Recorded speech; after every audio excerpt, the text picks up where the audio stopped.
welcome to JPod. This is a podcast on journalists and journalism.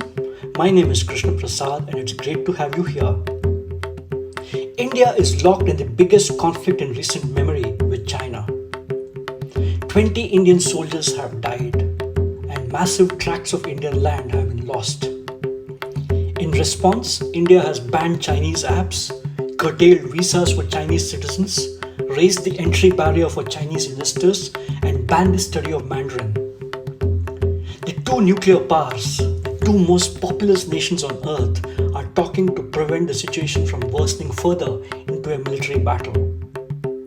But who is explaining how Beijing is thinking at this critical juncture? Who is telling us what the Chinese government, the People's Liberation Army, or the Communist Party of China are thinking of? The truth is, for all its size and deep pockets, Indian media is hugely insular, looking inwards as if the world revolves around us. This is fertile ground for xenophobia and jingoism. This is also fertile ground for military and diplomatic sources to present stump positions. What we don't have from Beijing just now is the detached journalistic view. This is because the number of Indian journalists in China can be counted on one hand. My guest today on JPod is one of them. Ananth Krishnan is the Beijing correspondent of The Hindu. For the last 11 years, Ananth has lived and worked in China. His reporting has taken him to all but 3 of China's 33 provinces and regions. In this podcast, Ananth Krishnan, a former visiting fellow at Brookings, India, speaks on his excellent new book, India's China Challenge, which is out in September. In the process, he offers us a rare insight into how the Chinese people look at India and think of it. Hi, Ananth. Welcome to this podcast and many congratulations on your new book, India's China Challenge. I see that it's perfectly timed given what's happening all around us. And I'm sure it was all arranged by you in your own super efficient way. I wish I could take credit for the timing, but in all honesty, it's been many years in coming. And I think that it was just about me doing it now or never. So I was a product of many years of laboring over this book. And I think just these things I never thought that it would come out in such a strange situation where China is everywhere you look in India at the moment. Your book is called India's China Challenge. And in the introduction, you say that the title can be interpreted in 2 ways. The first obvious way, of course, is to look at the title and see it as a challenge posed by India to China's rise. But you also say, Ananth, that it can be interpreted as the challenge India poses to China. I was quite surprised by this. I mean, seriously, do you think India poses any sort of a challenge to China at this juncture, or are you just being kind? Not really, Krishna. And I think that, as I mentioned in the introduction as well, my meaning is very much looking at the challenge that India faces in several domains from China's rise. And the book is about looking at various areas where this is playing out, from the political challenge of dealing with a very different political system across the border, one that's looking to shape global institutions in line with its values. The economic challenge, something that we're thinking about right now in terms of our dependencies on a number of goods that we rely on from China. And I think most of all, the conceptual challenge of how we think about China and how we need to rethink many things about China as well. But in terms of the challenge that India poses to China, I think, as I mentioned as well, I think that's something that's premature. And to be honest, that's something I don't really dwell on too much in the book, only because I think that we aren't quite there yet, to be very frank.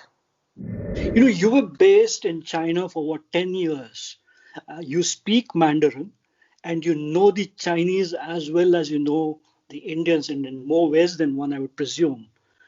Did you expect relations between the two nations to reach this stage, especially after Narendra Modi met Xi Jinping, 18 times in 6 years? Did you expect things to come to this pass? In complete honesty, I did not. I thought that the standoff in Doklam in 2017, which I look at in some detail, was as low as things would go. And I think in hindsight, I was wrong. And I think a lot of us didn't read the warning signs. I think the two informal summits that followed the Doklam crisis, with Modi going to Wuhan and then Xi coming to Chennai, where I am right now, I think both those, to my mind, represented a big effort by both countries to ensure that the relationship, as difficult as it always has been, remained somewhat stable and didn't sort of go into outright hostility. And unfortunate to see that's where we are right now. And in all honesty, given huge amounts of investment from both sides in preventing this slide in relations we saw in 2017, I did not think it would happen so soon after these two informal summits, which Modi himself put a lot of personal investment into. It is now what, 100 days since the Chinese incursion began in Ladakh, right? About 100 days. And Yes. there have been many theories advanced as to why the Chinese did what they did at that point. And one of the many postulations on why China chose this moment to strike is that it wanted to send a signal to India, which was seemingly getting too close to the US. Even if that weren't the case, it's now more of a reality. What is your understanding, Ananth, of this whole thing? I mean, what is your deepest suspicion? And maybe there's not just one, but more than one. Why do you think this has happened? And why do you think we misread those signals, as you said?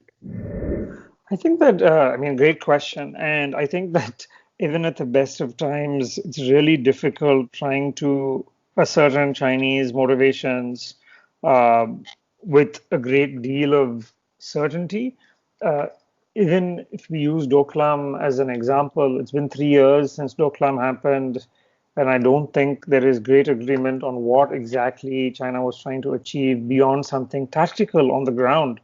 And again, what we saw this summer, where you had multiple ingresses by China at various points in Ladakh and actually in Sikkim as well, which was highly unusual going by past standoffs.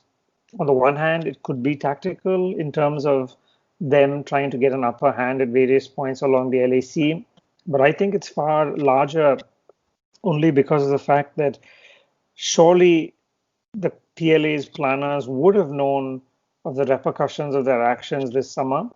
And I have no doubt that these aren't the actions taken by local level commanders or even somebody in the Western Theater Command of the PLA.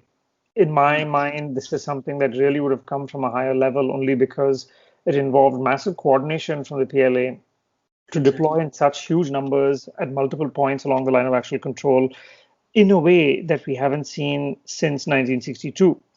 So I have no doubt in my mind that this was something that came from a high level in China. And I would be very cautious, as always, in trying to claim that I know what they're thinking and what they plan to achieve. But one possibility is that we have seen muscle flexing in various theaters, not just vis-a-vis India. I think this summer you had lots of incidents in the East China Sea, in the South China Sea, across the Taiwan Strait, and in some cases they weren't pushed back. If you ask me if the Chinese did intend to have a clash in Galwan that led to bloodshed, I would say no. I think it got out of hand, and I think now we've kind of forgotten that the bloodshed, the terrible bloodshed happened after talks and while they were disengaging. So I don't think it's something that either side intended. So I would see what they did along the LAC as part of a broader picture of what China has been doing elsewhere. It could very well be because of a sense of vulnerability, I think, after the COVID-19 pandemic. There's no sense that, I mean, there is a clear sense that the leadership in Beijing is facing huge challenges on multiple fronts, domestically and internationally, in terms of China-US relations as well. And there is past precedents that suggest that at moments of domestic vulnerability, they try to show strength externally. And I think that, as you put it in your question as well, I think it's very possible that it was just a confluence of many factors, including the COVID-19 pandemic. And it's very possible that none of this would have happened. It was just in October that Xi Jinping came to Chennai. And it's very possible that none of this would have happened if things were as they were when Xi was last here. In your book, of course, you dwell a little on the current configuration, and you quote India's former ambassador, etc., etc. But I was wondering if you had spoken to people in Beijing since this all began. What is the view from Beijing? We all know what the sense here in India is, but what are scholars and military historians talking in China? What do you think is the feeling there? Yeah, it's been very interesting reading what they've been saying. And what I found quite interesting is the big difference from Doklam was that there's been a lot of silence in China. There has been one or two strategic experts speaking out, but they've been very late in the game after everything has happened in May and June. And I think it's quite interesting that the Chinese official media, like the People's Daily, PLA Daily, have been very quiet about the current situation with India. No comparison to what I saw in Beijing back in 2017. And some of the things that the strategic experts have been saying to me sound kind of more like post facto justifications explaining why the PLA did what it did. For example, one explanation that has been cited is India's abrogation of Article 370 last year as inflaming Chinese insecurities. I have no doubt that it did inflame Chinese insecurities, but whether it led to the actions on the boundary is something I'm quite skeptical about personally, only because of the fact that even after Article 370 happened, you had Xi Jinping come to India. You had lots of other things going on in the bilateral relationship, which we kind of forgotten about now. So I find that a bit of a stretch. And as you suggested as well, I think the broader India-US relationship, there's no doubt that that is something that they have been concerned about. There's one excellent piece that I would recommend, Krishna, is by Yun Sun in War on the Rocks. I think her piece got a lot of attention, which kind of tried to lay out what Chinese strategic dilemmas vis-a-vis India were. And I think one interesting point that she made was that there's no doubt that India was doing its usual constructions along the LAC as well in late April, including in Galwan Valley. And her argument was that because of all these vulnerabilities post COVID-19 with China-US tensions, that her argument was that the Chinese were overreacting to perceived aggression by India on the boundary in a completely new way because of this very unique external environment that they were dealing with. So I think I would go back to what you yourself suggested, that it's most likely a host of factors that led to this very unusual situation. But I think if I was in Beijing, I probably would have a better handle of what people were saying. Being here, trying to reach out to old contacts of mine, to be honest, it has been quite difficult getting in touch with people over WeChat or any other way of communication. And my sense from a couple of people that I spoke to, unlike in Doklam, even the Chinese strategic scholars were given a little bit of leeway to speak to the foreign press, have been told to kind of keep it on the down low right now.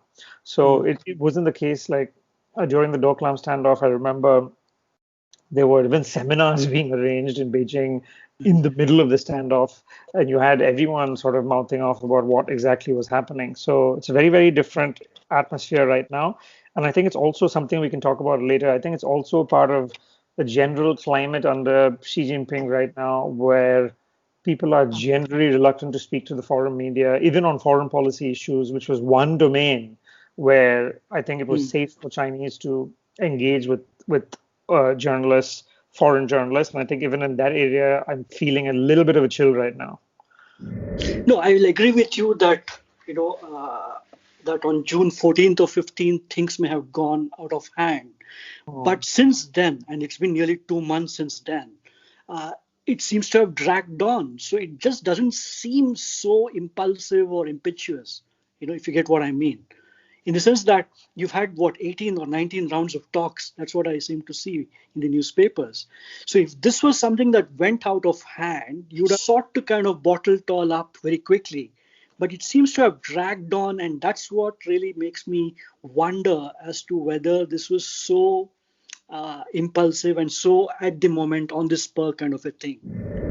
No, I completely agree with you. I should clarify that I meant the specific events of the night of June 14th in Galwan Valley that led to the loss of life might have been something that was unexpected because it happened during a disengagement process.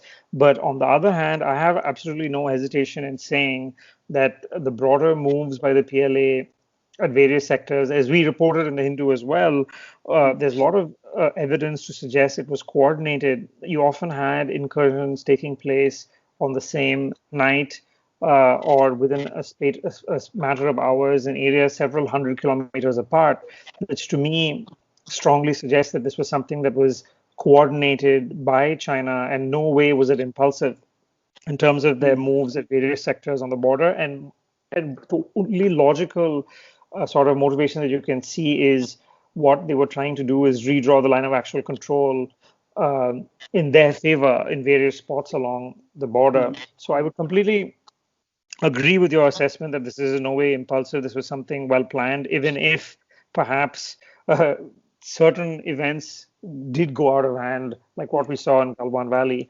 And in terms of the talks, we just had the latest round on August 20th. And I think that, as you said, there have been multiple rounds, at least 10 rounds at a high level, including the working mechanism for consultation and coordination. And at the co-commander level as well, you've had 5 rounds. And frankly, all the signs that I am seeing from people that I speak to is that they are talking because it's better to talk than to not talk. But uh, actually, there's very little headway in terms of the two main sticking points, which is in Pangong Lake, where China has redrawn the LAC and very much remains on India's territory as you and I speak, even though that's completely fallen out of the attention of the media in India very strangely. Um, and in the Depsang Plains as well, where India is not able to reach its LAC. So there is no question that there is a change in status quo. We are nowhere near going back to the status quo of April. And that's where we are right now. And I would be surprised if the Chinese just cut and run suddenly after investing so much into these events over the last few months. What they get out of it, Krishna, I genuinely don't know, only because it seems to me that the costs of the actions have been substantial in terms of economic costs, in terms of even public opinion costs in India. Was it really worth it for them in terms of gaining a tactical advantage? It could well be that they see things differently than you and I do sitting here. But to me, I'm still scratching my head into what exactly they wanted to get out of all of this. No, by all accounts, what China is within 8 kilometers inside Indian territory at Pangong Lake, Right. and 18 kilometers inside Indian territory at Depsang. Colonel Ajay Shukla, writing in the Business Standard newspaper, has called it the largest loss of territory since 1962. Will you go with something like that? Will you go with that analysis, which suggests that the LAC has been redrawn to such an extent and at such a huge, crushing loss of territory? Yeah, I go on. completely agree with your characterization of the situation at Pangong Lake for sure, where China is at least 8 kilometers on India's side of the line of actual control, and they have built permanent and semi-permanent fortifications that could very possibly mean a loss of territory at Pangong Lake.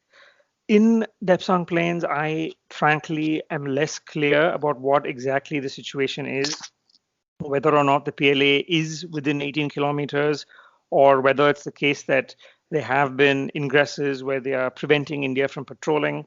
It's a little bit hazy in terms of Depsang Plains, where I haven't really seen the very strong image evidence that you have in the case of Pangong Lake. There isn't really strong evidence to suggest a big PLA buildup in Depsang, although what we hear from sources and informed sources who have no reason to make this up is that there certainly is a PLA buildup, definitely on China's side of the LAC, and the PLA taking actions that prevent India from reaching several patrolling points.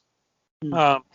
But in terms of loss of territory, It is certainly the biggest loss of territory that I can recall along the India-China border.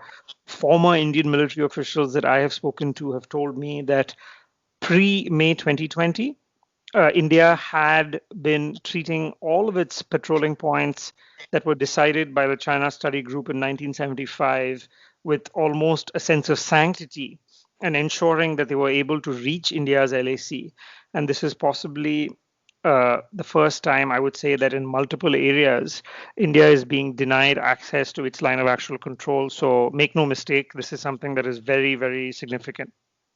You mentioned that the Indian media has kind of gone quiet very quickly. Why do you think this has happened? I mean, it's quite bizarre that you lose so many lives and so much territory, and the media just seems to have gone off the radar, on this issue. It's distracted by various things. I was just wondering, such a huge issue in terms of national security, in terms of national pride, what makes the media go away from a story like this? I think there are multiple factors at play. I think honestly, one is just a sense of fatigue. People were reporting this story from June 15th onwards after the clash happened, and throughout July. I think there've been competing interests with the pandemic, of course, and then you've had other things that have taken away media attention. I think fatigue is one reason, but I would Hmm. also suggest that right from the outset, there has been a tendency in some sections of the media to kind of downplay what was happening on the LAC, and people were downplaying it throughout May. It was only because of the terrible events in Galwan Valley, where the biggest bloodshed since 1967 happened, that people could no longer ignore it. I think people were playing down the events on the LAC prior to the clash. And I think you're going back to that now. And frankly, you and I know that there's a large section of the media here that doesn't want to dwell on stories that present the government in a bad light. And so that's certainly something at play here. Hmm. You quote a senior colonel of the PLA, the People's Liberation Army, as saying that, quote, today's India is truly different from the India of 1962, unquote. Oddly, that's exactly what the BJP also says, that today's India is different from 1962's India. Yet the colonel you quote in your book says that if China engages in war with India, India would lose again. Ananth, what do you think at this moment? Is this bravado or hard reality?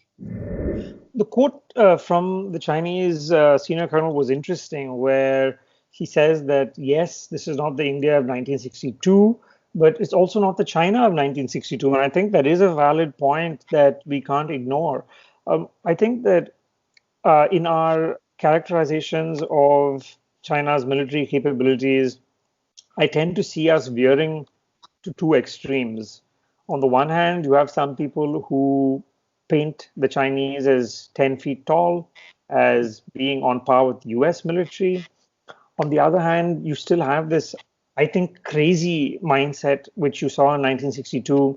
As someone famously said before the 1962 war happened, you fire a few rounds and the Chinese will run away. And there are people that I see, retired Indian military people who've been saying this on television, which to me is just crazy hubris.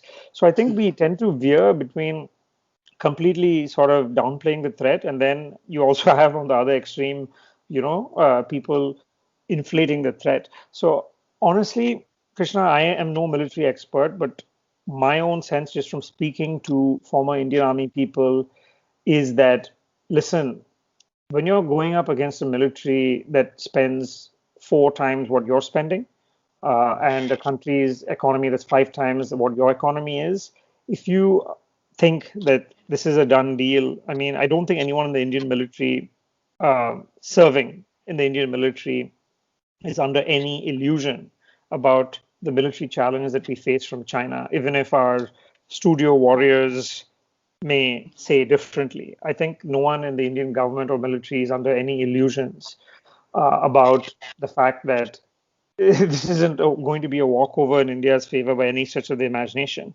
At the same time, I think the simplest way for me to sum up would be that China would score perhaps in terms of the funding that the military has, in terms of some of the equipment, perhaps. Where India would score, I would say, is on two fronts.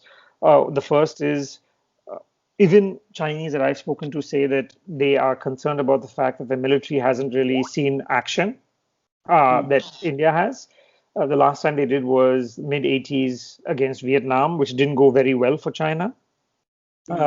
And India, on the other hand, has this been tried and tested. So I think that's one thing that even the Chinese acknowledge that where India scores over. So I would say that I generally am wary about people who would say that this would easily go in China's favor or easily go in India's favor.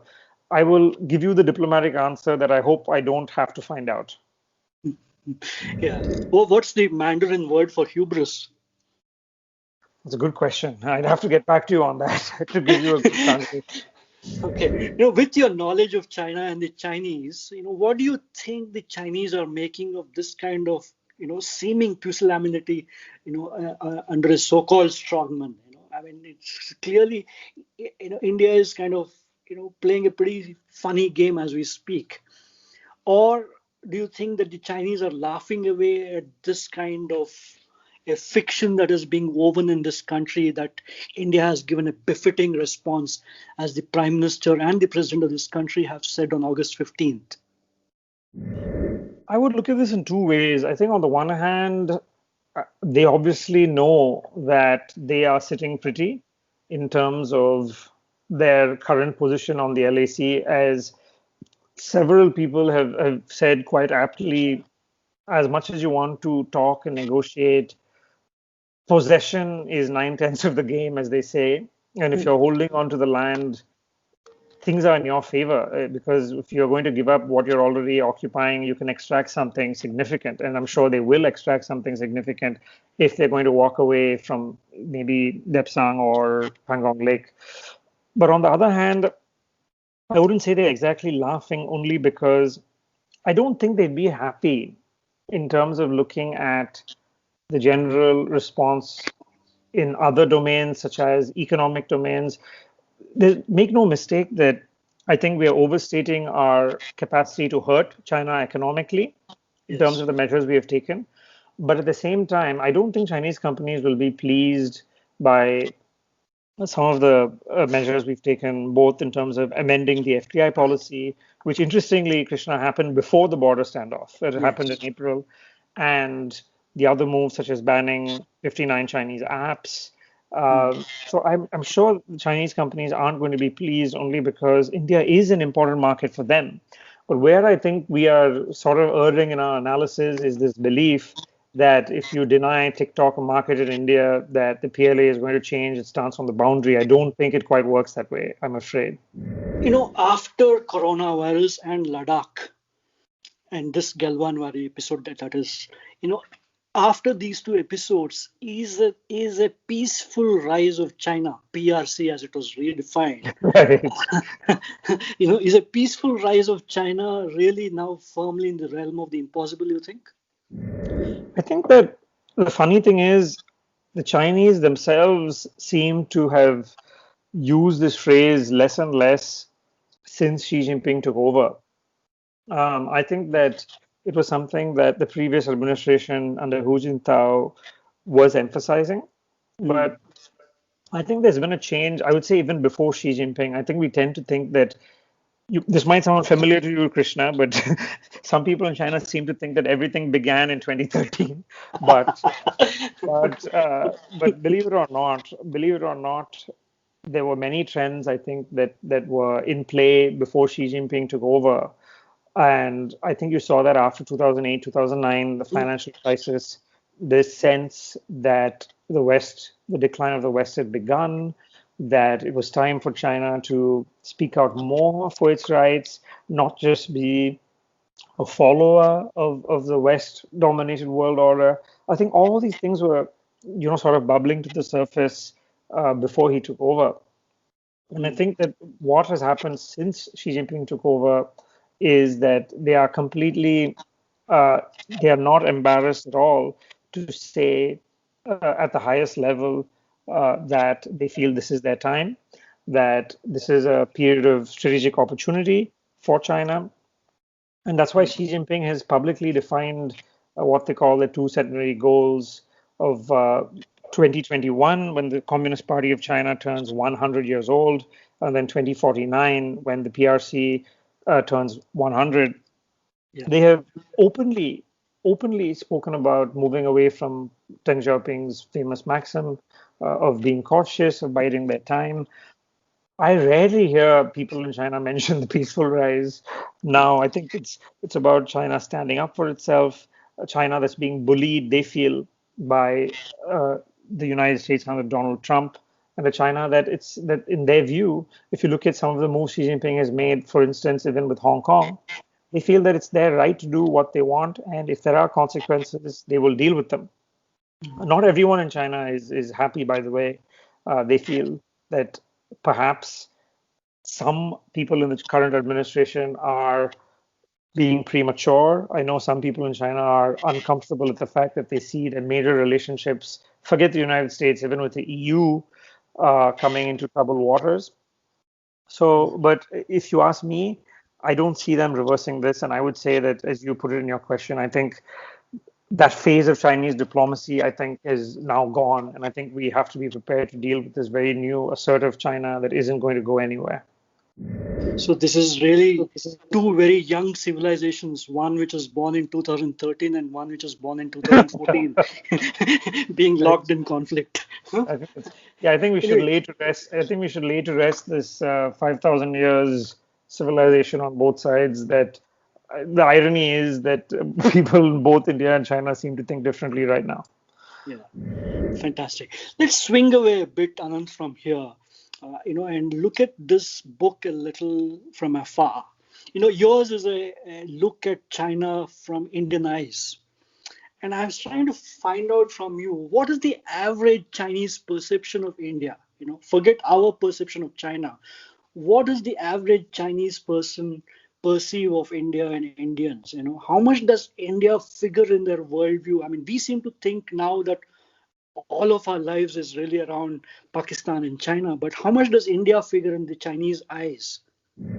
So we do. I think there has. I think we have to acknowledge that there's a big mismatch in terms of attention. And I think one thing that I mentioned in the book is that for all we emphasize at the government level of, two great civilizations, both re-emerging. To be honest with you, I think for quite a long time, going back to the early 20th century, there's been a little bit of resentment among Chinese intellectuals of being equated with India. It's not something new.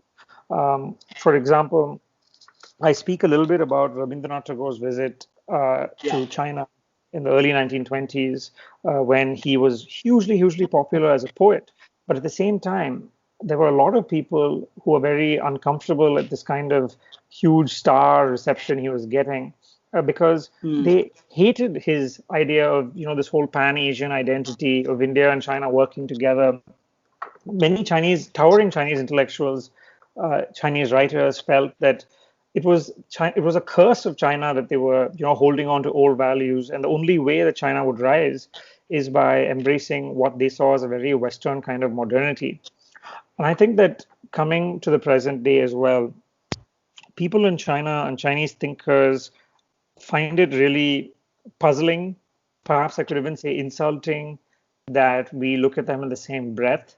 Hmm. Their focus is so firmly trained on the US. They look at China as being an equal of the US, and that Hmm. is where their attention is so firmly focused. And I think there's a trend now of many Chinese strategic scholars who tend to situate India within this broader game that they have going with the US.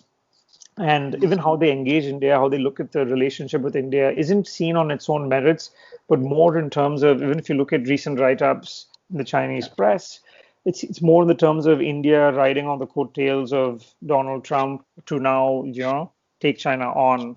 It's not an India that's rising on its own merits to take China on.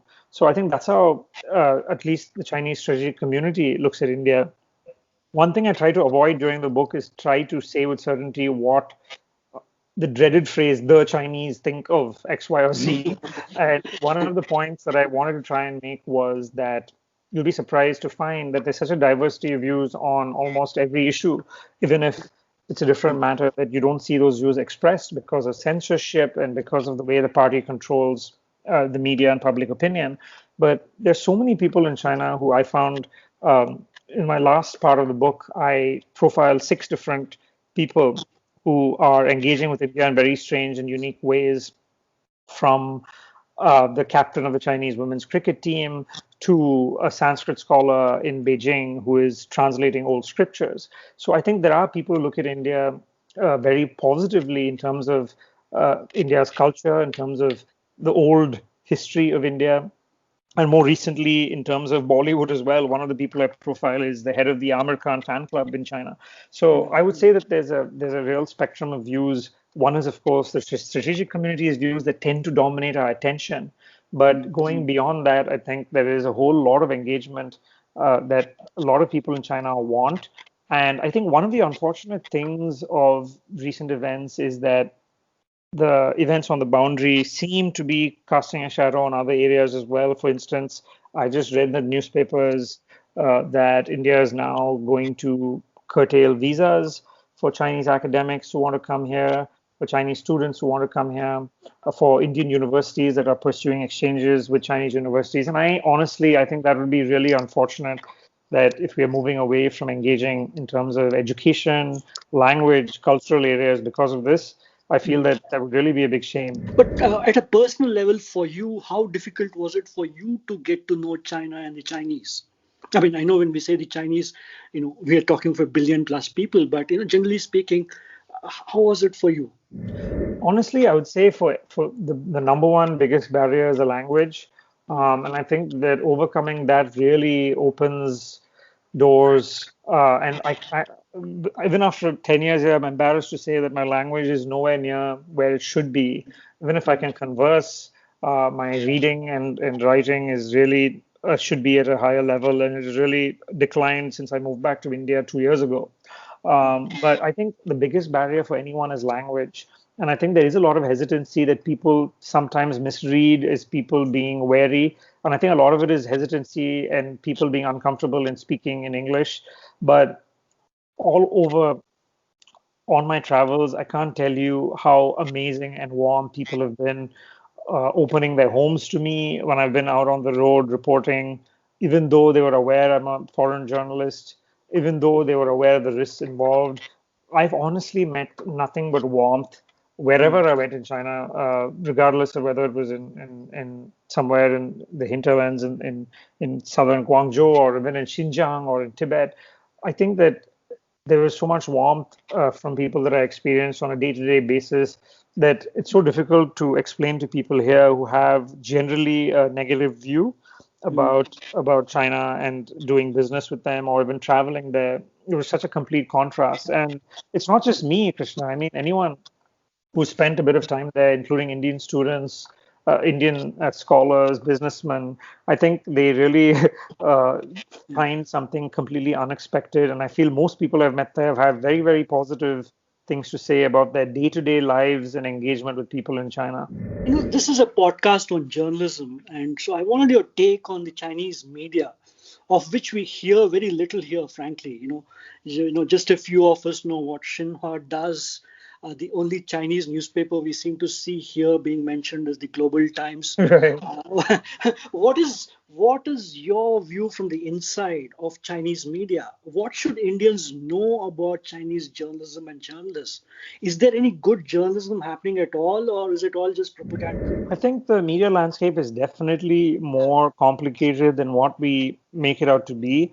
Obviously, there's a huge censorship mechanism that's in place, and every newspaper, media outlet in China ultimately answers to the party. But I would just point people to some of the journalism that was done from Wuhan in December and January.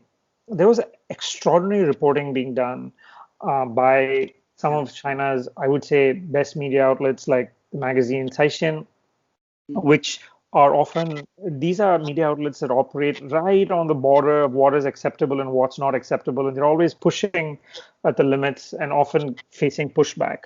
And a lot of things that we know today about the cover up that happened in Wuhan throughout December, it's not because of the New York Times. or the Washington Post. It's because of Taishin. It's because of Chinese media that were allowed by Beijing, because Beijing felt that, I think at some level, even the central leadership felt that the local government in Wuhan wasn't giving them the full picture. So you often have this very interesting dynamic where when local governments really screw up, Beijing kind of allows media from other provinces to go and dig and ferret out what happened. And a lot of what we found out about how hospitals were seeing cases, about how doctors were being silenced, it was because of phenomenal reporting done by Chinese journalists.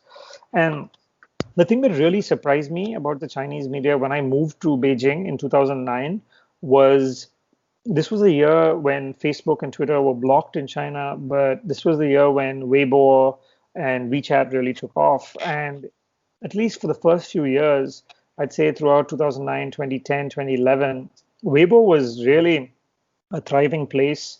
It was a place where people were posting stories from villages in China about land grabs, about corruption, and all this was being allowed. And it was really a booming movement for Chinese journalism around right after the Olympics. And you had new magazines like Caixin come up, but unfortunately, this was very fleeting. And I think that one of the big changes under Xi Jinping is he has reversed, I would say, almost a decade-long trend of opening up of the media in China, of the domestic media in China.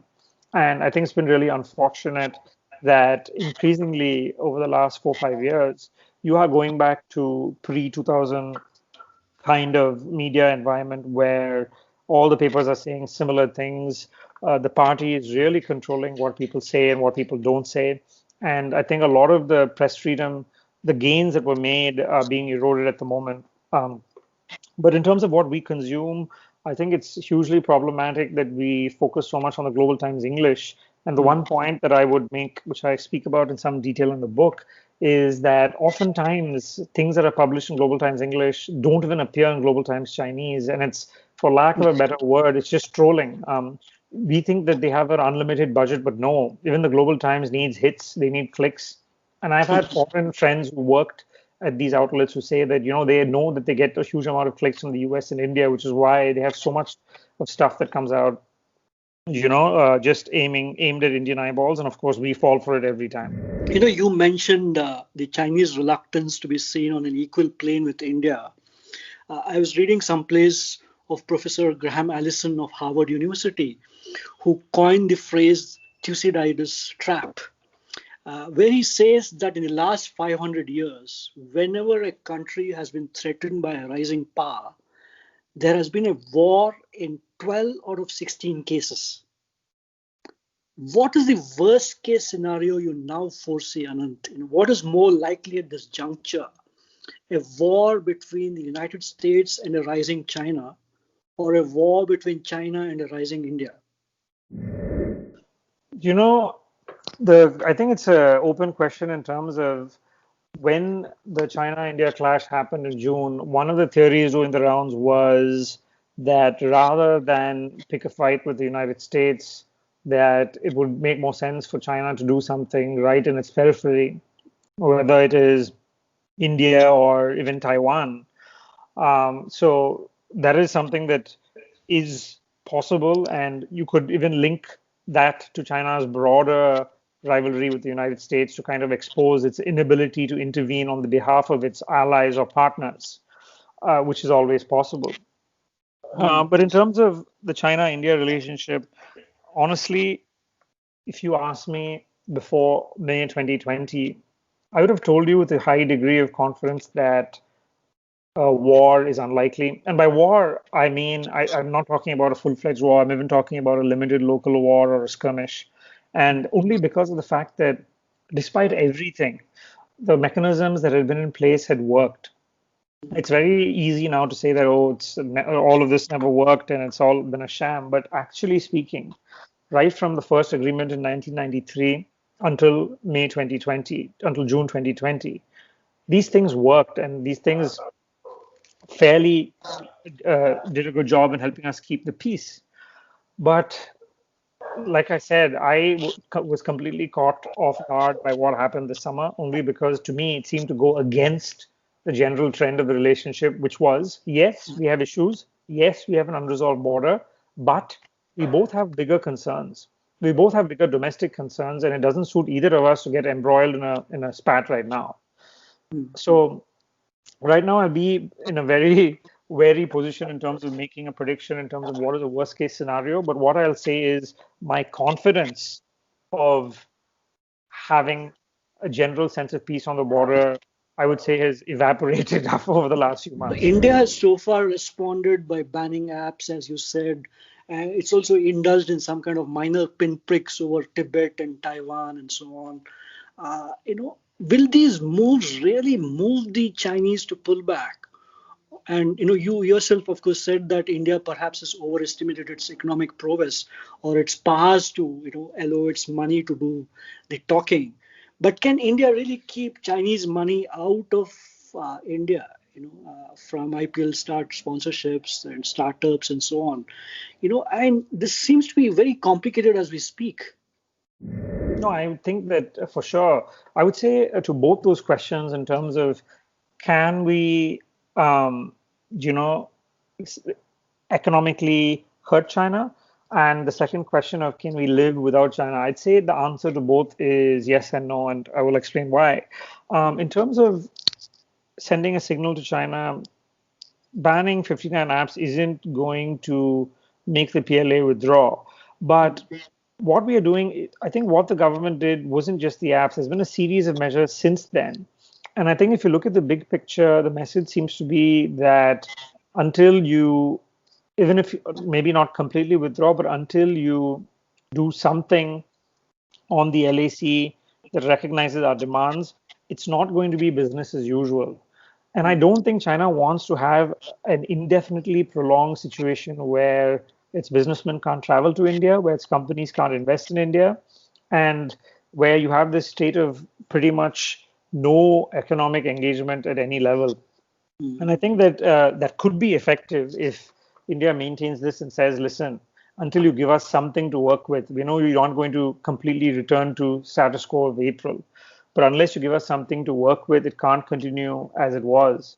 I think that could work to some degree, depending on China's appetite for, allowing this drift in the relationship. And I would think that Beijing wouldn't be very happy at where things are going.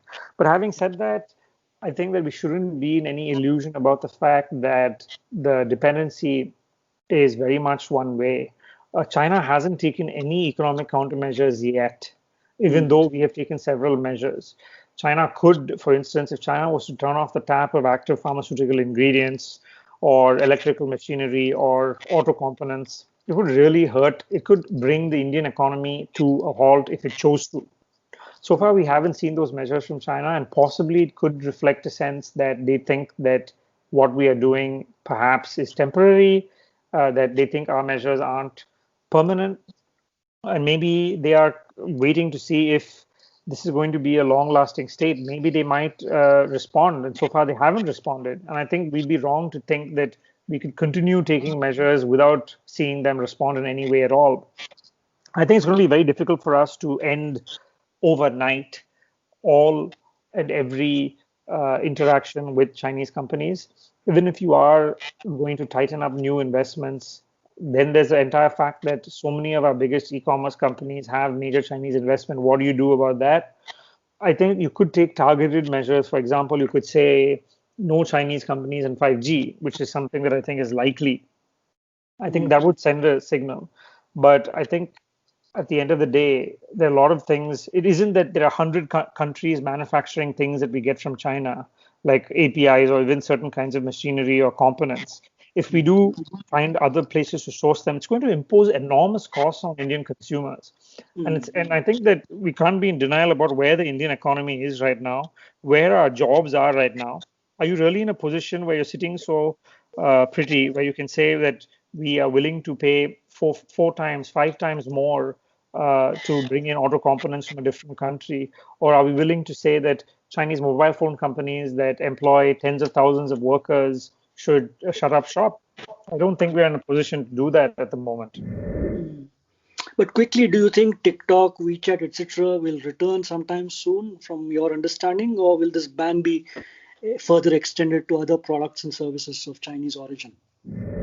Honestly, I think it could go both ways only because that you saw the 180-degree turn that we did from Doklam to Wuhan that caught so many people off guard. That all of the moves that we've done are reversible moves. And I think that it's very possible that they could come back with restrictions. For instance, if we say that they can only invest, I'm sorry, if they only ensure that data is stored locally, and if we are more stringent about the way they operate in India, I wouldn't rule them out coming back. Even in the US, for instance, they may come back with different owners. So it's definitely possible that could happen here as well. It's a good point you made about this whole trade thing not being a one-way street, because you write in this book of the market in EWU, which supplies over $2 billion worth of goods to India each year, and where you say that you cannot walk 10 yards without meeting an Indian. So therefore, it's really in India's interest to have some kind of an effective business relationship with China in the long term. I think for sure that if you look at the kind of sourcing we do from China, it's going to be very difficult to move out of it overnight. And doing so is going to impose enormous costs on the Indian economy. And I think that perhaps people are reluctant to kind of acknowledge that reality. I think there are limited things we could do to signal that it can't be business as usual. And don't get me wrong, I think we cannot carry on as business as usual after what happened in May. So I think it's Mm. about really finding the right mix and right balance where you buy yourself time to reduce dependencies in strategically sensitive areas like APIs, for example, while at the same time coming up with a long-term plan. But as you know, I think one of our weaknesses is that often pronouncements do not translate into actual long-term planning. I've heard people talk about reducing API dependence on China since 2012, 2013, 2014, and nothing really has been done on that front. Mm. So I think oftentimes once we make the headlines in terms of big announcements, people kind of tend to forget about following up. Before the elections of 2014, before the dawn of civilization in 2014, there was an open admiration among India's middle classes for China's rise, of the Chinese model, etc., etc. But now, given what's happened, with growth tanking under Modi, with unemployment at this kind of a high, with coronavirus and with Galwan and so on, what do you think has happened to that Indian dream of a Chinese kind of approach to growth and development? Oh, I think that has definitely taken a hit. I think the way people look at China, there's no doubt that I think that it has been diminished over the last few months, not just I think because of the coronavirus and the border, but I think that not just in India, but in many countries, the political direction that they've been taking under Xi Jinping has come as something of a wake-up call for many people. I think that one of the things I write in the book is that this elite imagination of China that is a post-ideological China, a China that's run by these, far-sighted men in suits, these technocrats. A lot of people, business people in India, that was the model that they wanted. Mm. Who cares about, your environmental impact assessments, and who cares about your labor unions if, you have this efficient administration that gets the job done. This was the myth. And I think one Mm. service that Xi Jinping has done, and I say it's a Mm. service, is remind all of us that behind everything that we see when you visit China and see the skyscrapers and the bullet trains is the Communist Party, which was staying kind of out of the limelight. But under Mm. Xi Jinping, I think he's making no bones about the fact that everything begins and ends with the Communist Party. And Mm. I think the return of ideology under Xi Jinping is something that I think for at least people in the West for sure has prompted a bit of a rethink in elevating this model that a lot of people, not just in India, but many parts of the world, were hoping to emulate. You write that the one question you often encountered with visitors, especially in Shanghai, from Indians who were visiting there, was, when do you think India will get there? What is your answer today? You know, I would say to them that we may never get there if there is the imagination of China that they have at present. I think Mm. that India will go its own course. And I don't think that we are going to replicate what they did for various reasons. I would hope we don't replicate what they did politically. And it would be a very strange irony if we end up emulating them more politically than economically. Uh, but I would hope that we find our own solutions, frankly speaking.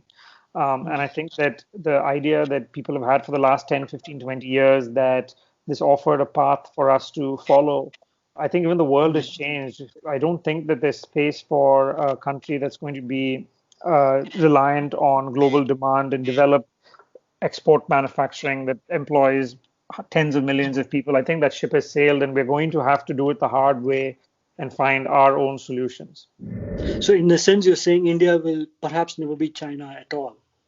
Yes, and I think that that's something that we should maybe on some level be fine with. I was quite struck by your discovery that the life of a young Chinese citizen is in many ways far less encumbered than that of his counterpart in India.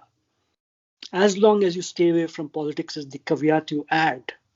It seems so unlike the Chinese caricature we receive in Indian media. Yeah, and I would concede that is a very big caveat in terms of not getting into politics or questioning the leadership.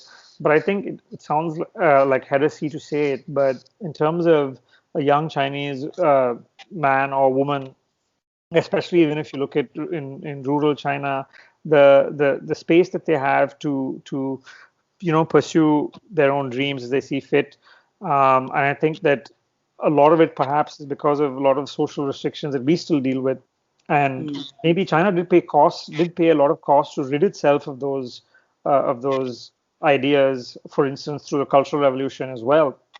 But I think the result of that, as difficult as it to say it, given that the huge cost that people bore during the Cultural Revolution, is that the shedding of a lot of old ideas and old notions. What it did do when China opened up in the 80s was really create a whole lot of possibilities for people in a way that we really haven't been able to do yet, I would say. And I think that bears out even if you look at different indicators, whether it's, for example, female labor force participation in China, which is really incomparable to what you have in India or anywhere in South Asia, or even this may sound strange as well, given that even if you look at something like LGBT, uh, people would never expected that you do have crackdowns from time to time in China, but beyond the communist propaganda, you would find thriving LGBT communities in Beijing and Shanghai on a scale that you wouldn't find anywhere in India. So in a way that this kind of uh, thing really surprised me socially when I first got there, to see that the possibilities for people in so many ways were enormous over the last 10, 15, 20 years. Of course, with that caveat that don't say anything bad about the party. One of the observations that quite resonated with me was your observation that India grossly underinvests in trying to understand its most important neighbor. It's a pet peeve of mine, really, for a long time. So, how do you look at the Modi government's decision to ban the study of Chinese language as a reaction to what happened in Galwan? It's crazy and counterproductive and makes absolutely no sense whatsoever. Even if you've decided that this is going to be your enemy number one, saying that you're not going to study the language or discourage the study of the language is just insane. It's honestly, it's something that left me dumbfounded. I don't see what they gain by doing that at all. It's just posturing and may win you headlines. But this is what happens if you're governing in terms of looking at just winning the next day's newspapers headlines. It's not going to get you very far if you are completely unbothered about outcomes. And and if you're only going to be obsessed with the optics of showing you're tough on a particular country, I think that you really have to change this and have long-term thinking and planning, and ask ourselves what we're going to do to understand this country better, because that whether we like it or not, we're going to have to live with them. But isn't it quite bizarre that moves like these are made when your foreign minister, Subramaniam Jaishankar, is a former Indian ambassador to Beijing, to China? Clearly, he should have a far more nuanced view of what is to be done. To be honest, I have no idea who in the government is making these decisions. I know some of these decisions, the most recent ones that I saw about curtailing visas and visits. I don't think we're coming from the MEA, and I think we're coming from elsewhere. But to be honest with you, I'm not privy to who in the government's making these decisions. But I do hope that people are flagging and speaking out and saying that, listen, we have to invest in resources to deal with China, whether we like it or not. And I do hope there are voices of reason in the government that are saying that. You write that there are only four newspaper reporters in Beijing just now, and no television bureau whatsoever. And I presume that number has come down even further after what's happened due to coronavirus. Why do you think, Ananth, Indian media is so uninterested? I mean, I ask you this not just as a foreign correspondent, but also as someone who's part of the larger family which owns the Hindu. No, I think that a lot of the media is domestically driven, especially television media. I think that, as you know more than I about this, but I think that there's broadly been a move away from reporting as an old school reporting, even domestically, when you can just you throw different voices in a studio and you're able to generate the ratings you need. There's absolutely no incentive to invest in reporting. And I think that not just internationally, but domestically as well, there's far less actual boots on the ground reporting that's taking place, both in newspapers and in television as well. And I think foreign coverage has been a casualty of that. Newspapers across the board have been slashing their foreign bureaus. When you're in a time of financial hardship, which we are right now, I think the first thing that goes is your spending on foreign coverage, and I think it's a casualty of that. But I think it's that explains the recent problems. I think there was a broader trend of just not being interested, because even 10, 15 years ago, there were very few newspapers that were investing in China, even when they had the pockets to do that. So I would say it's a bit of both. But the irony is, now that we're perhaps waking up to the need to cover China, we probably don't have the resources to do it. So it's a pretty sad irony. Let's swing to the last couple of questions. Parallel to China's economic progress has been this rise of a techno-totalitarian state where Big Brother is watching you all the time. And in your own book, you recount this somewhat. There are 750 million CCTV cameras in China. The state gives or deletes citizens' social credits for their behavior online. The internet is splintered and controlled by the state. Very quickly, Ananth, do you think this is a model that leaders like Modi and company would like to embrace despite all the criticism of China just now? I'm afraid so. I mean, if you only look at some of the things we've seen in the past year in terms of, for instance, moves to stop mobile phone connectivity, stop internet, the stuff that we're seeing happening in India, all this was happening for example, in Xinjiang 5, 6 years ago. And even, for example, looking at censorship and internet censorship, I think that a lot of countries are following that path. And the irony is that in many ways, our view, if you look at an issue such as administering cyberspace, in many ways, even though we're a democracy, our views are so much more aligned with how the Communist Party looks at it than, say, much of the West looks at it, which is that every country should have the right to administer its own media space as it sees fit, and that sovereignty trumps everything else. And that's something that I see us adopting absolutely. And so I would say that even in, for example, looking at the moves against Chinese apps, one of the things that really troubled me is that the justification that because China doesn't allow WhatsApp, why should we allow WeChat? I think if China becomes your standard of reference, you're really going down a slippery slope. And shouldn't you believe on a fundamental level that your values, if you are in democratic society, are strong enough to deal with, say, disinformation or propaganda coming from a China or Russia? But I think that the trend you're seeing, not just in India but the US as well, is that ironically, in this supposed clash of values, you're internalizing many of those values by saying, let's keep out this information rather than deal with it on an equal footing. So the people have run away from the Chinese model, but the governments are rushing towards it. That's a good way of putting it. Yeah. Kishore Mahbubani, the former Singaporean diplomat, has a new book out called Has China Won? He, of course, is talking of the West and how the West is foolishly and condescendingly imposing its values on an ancient civilization. Given all that has happened in the last 8 to 10 months, what do you think? Has China won? I think it's very difficult to make that argument. One, in terms of, I know that Kishore has made a sort of famous his argument that in the long run that this competition is inevitably going to be tilted in China's favor, and I think one of the central arguments that he makes is because of history, that we're seeing a temporary sort of the last 200, 300 years have just been an aberration, and you're going back to what it always was. I think that's, in a nutshell, crudely what he's trying to say. But I think looking at the last 8 to 10 months, it's very difficult to see how that is the case.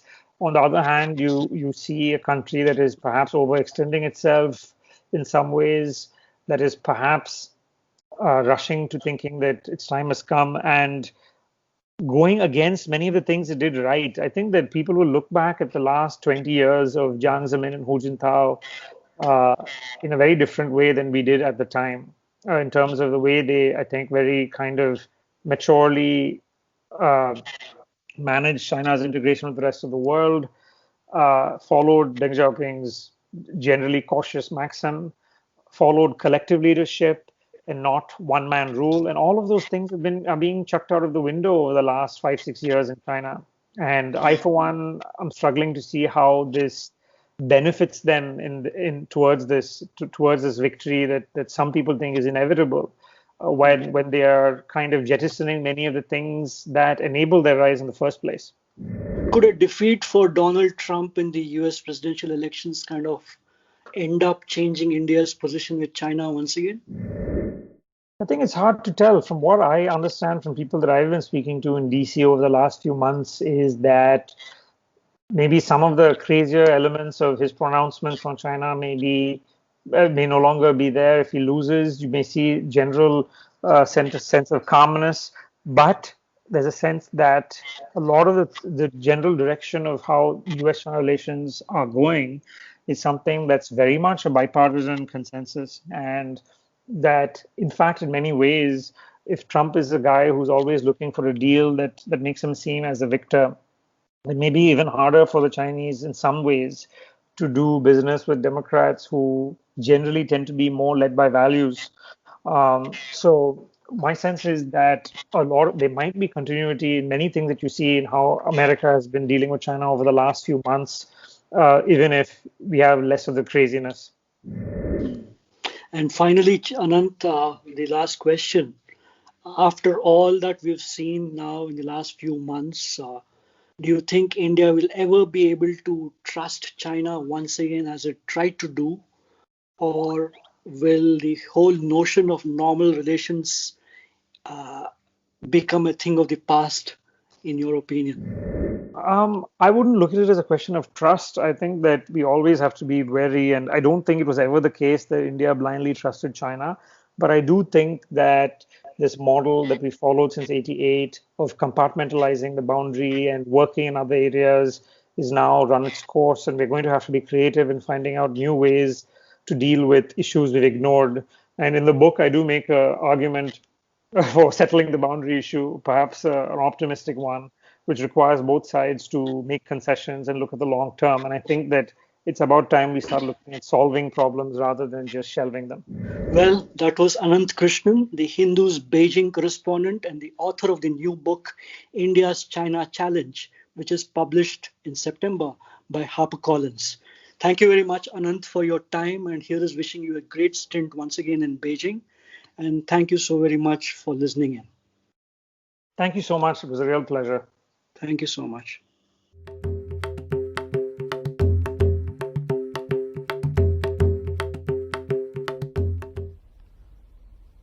न वहां कोई हमारी सीमा में घुस आया है,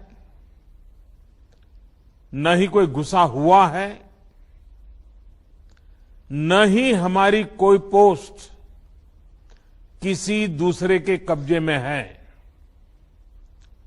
लद्दाख में हमारे 20 जाबाज शहीद हुए, लेकिन जिन्होंने भारत माता की तरफ आंख उठाकर देखा था, उन्हें वो सबक सिखा कर गए। The theme music for J-Pod was composed by me, Krishna Prasad, using GarageBand. Ananth Krishnan's book, India's China Challenge, is published by HarperCollins in September. You can follow Ananth Krishnan on Twitter at Ananth Krishnan, ANANTHKRISHNAN. Thank you very much for listening in.